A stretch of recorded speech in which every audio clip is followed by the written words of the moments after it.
сәлем. Қалың қалай? Демалыс күнің қалай өтіп жатыр? Аулада достарыңмен ойнадың ба?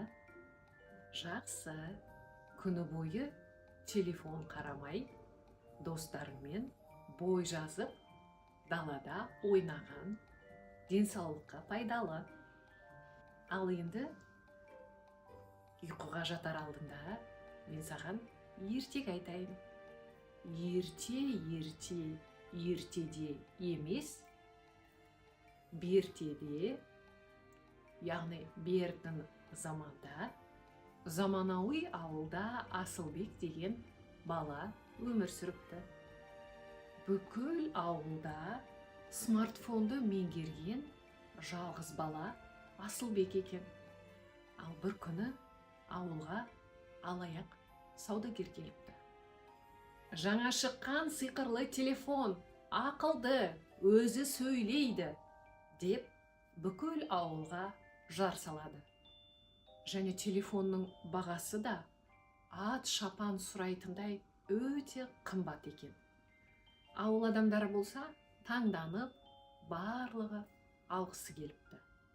Сол кезде Асылбек байқап қараса, ол жай ғана қарапайым телефон екен.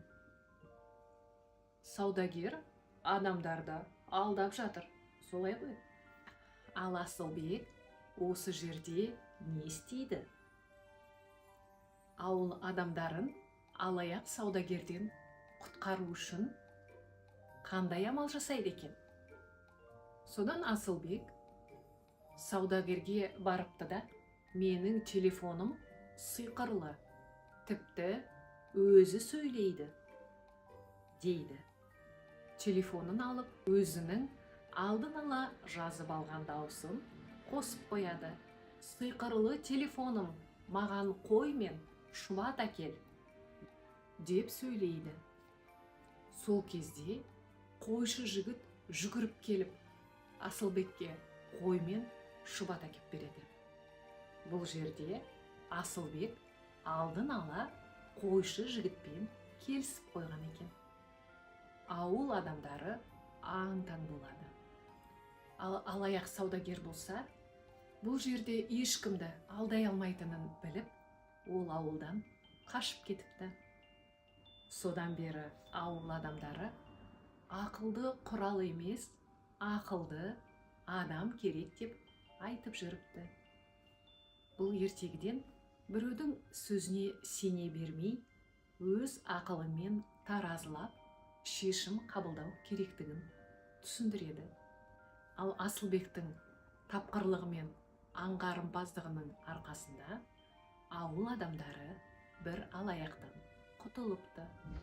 Яғни, соңғы шешімді үнемі біз өзіміз қабылдауымыз керек. Жақсы балақай, мен сенімен ертеңге дейін қоштасамын. Кездескенше.